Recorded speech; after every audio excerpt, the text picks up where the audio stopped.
Anda kalau ingin berdakwah, hindari caci maki. Bahkan kalau Anda tidak mencaci iblis pun tidak disalahkan dalam dakwah. Hindari caci maki. Kedua, jangan mudah Anda bereaksi. Biarpun sebetulnya Anda terzalimi dalam hal ini. Karena apa? Jangan-jangan reaksi Anda memang ditunggu untuk dijadikan bahan permainan di media, di medan. Anda tidak harus segera menjawabnya. Anda tahan dulu. Kalau memang Anda benar, Allah membela kok. Kalau Anda salah, kenapa juga Anda bela diri? Kita perlu banyak ini adalah, sama bereaksi ini bahaya sekali di hari ini. Jangan mudah Anda bereaksi. Tolong wahai para pemuda-bunda dan dakwah ya. Kemudian pastikan Anda di saat berucap, Anda berpikir, insya Allah tidak ada yang tersakiti hatinya. Anda harus pikir tidak tersakiti hatinya. Tidak ada yang tersakiti hatinya. Jadi ini bagaimana kita menyampaikan? Ini dipikirkan. Kalau tidak kita pikirkan, kita sembrono. Dan itu tantangan bagi kita. Bagaimana suatu ketika, ini sebuah contoh saja. Suatu ketika, kami ini di sebuah di mall, sebuah mall. Kita punya harapan, mall itu kok Masya Allah ketoroknya kok pendek-pendek segala macam begitu. Kita minta, ya Allah barangkali saya bisa masuk. Subhanallah, gayung bersambut. Akhirnya kita ngisi di tempat tersebut. 6 bulan kita tidak bicara tentang aurat. 6 bulan kita tidak bicara tentang aurat. Setelah 6 bulan, saya buat gebrakan baru bahwasanya saya akan buat acara spesial di setelah 6 bulan ini. Acara hadiah cinta buat adik-adikku. Kita buat, waktu kita buat spanduk. Yang ikut Buya waktu itu kami kan. Hadiah cinta. Apa sih hadiah cinta? Buat spanduk, nggak ngerti apa yang dibicarakan. Sudah 6 bulan. Kemudian ternyata sebetulnya waktu itu kita ingin membahas bagaimana wajibnya menutup aurat. Itu pun mungkin ada yang tersakiti, padahal kita sudah hati-hati banget. Hadiah cinta untuk akhirnya apa? Kita bahas bahwasanya tentunya cara membahas sendiri kan makanya juru dakwah sama mufti itu beda. Kalau mufti itu halal haram, merah putih, hitam putih. Tapi kalau dai itu mengemas, hitam tetap hitam, putih tetap putih, tapi bagaimana bisa ditelan sama orang. Akhirnya kami waktu itu hanya berbicara misalnya, hingga sampai saat itu sang manajernya mengatakan apa kami wajibkan. Kami tidak katakan jangan diwajibkan. Kalau diwajibkan mungkin di atas, jangan wajibkan dulu, Anda punya posisi belum terlalu tinggi.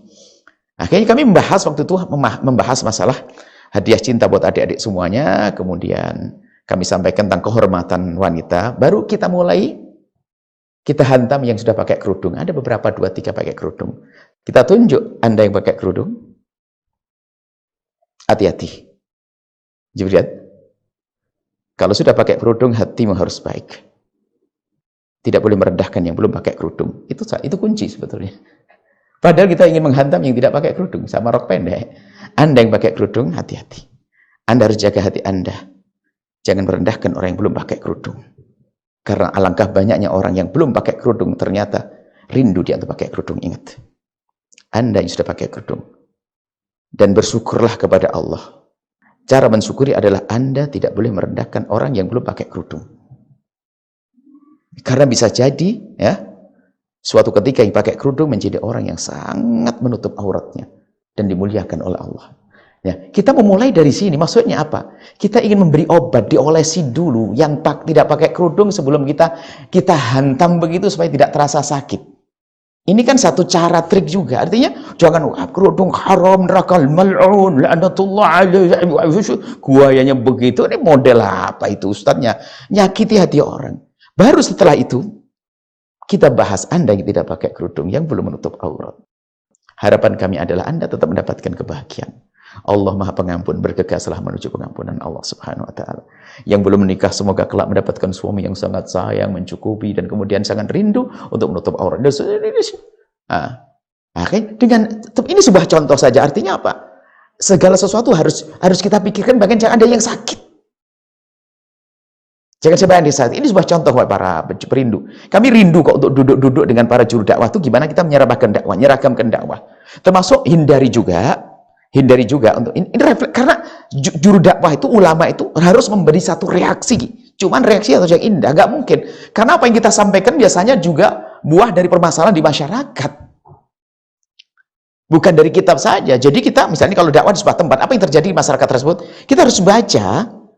Lalu kita membuat satu refleksi terhadap kejadian tersebut, dan ini harus kita kemas yang indah, bukan menyakiti.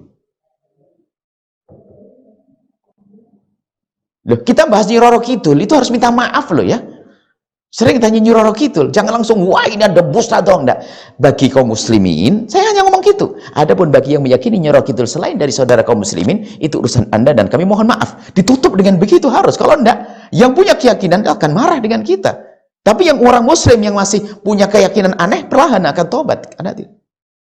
Jadi maksudnya kita harus punya cara yang bagus, wahai ikhwan. Dan semuanya karena Allah Subhanahu wa taala. Bukan, ingat, jangan ikuti setan viral, trending segala macam. Ini adalah musibah besar dalam perjalanan dakwah berjuang ya.